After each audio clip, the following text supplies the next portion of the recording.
It's that time of the year again, the Steam Next event, and for some reason, every video about it on YouTube will be around a first-person shooter, or like I like to call it, the boomer shooter.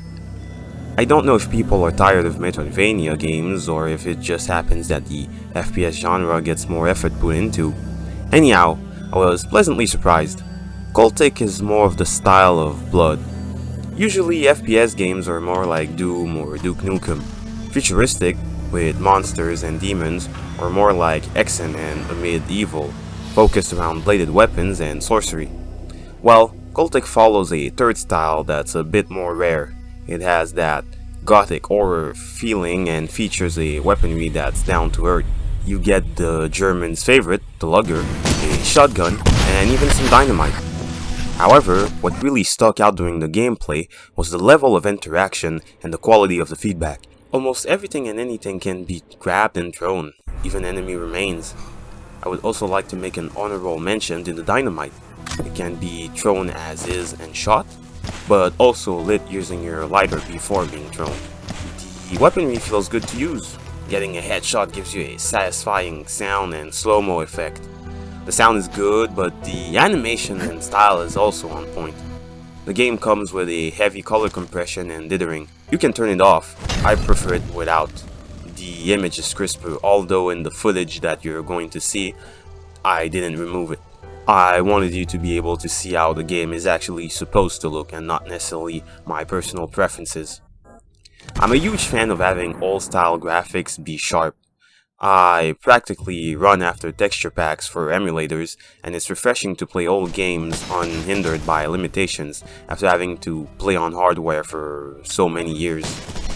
It's really something to have that peculiar graphical style, but not necessarily have the limitations of the actual console that came with it. For example, like with PS1 and texture warping. It's just after all those years, I'm kinda used to it, and yes, it's an acquired style and I understand people who like it, but it's something new for me as someone who has been growing up with these things and have seen what they look like. It might be nostalgic for a lot of people, but at some point you kinda want to see how the game is actually supposed to look. This game definitely has that Game Boy style. It feels like a port of a PC or PS1 game compressed on the cartridge, except that unlike actual Game Boy ports, it plays well. The only thing else worth mentioning is the fact that the game is quite hard. You have a dodge feature and you can turn on always run, but it's still quite a challenge. Don't stand still, the enemies won't miss.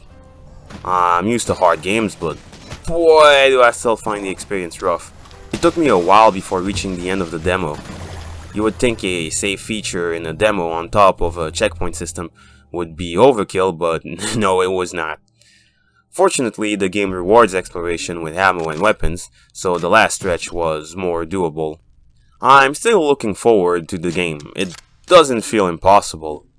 I was just done waiting for TMNT Shredder's Revenge like a crackhead waiting for a rock, and now I guess I'm waiting for this. For now, the release date is only a tentative 2023. Recommended.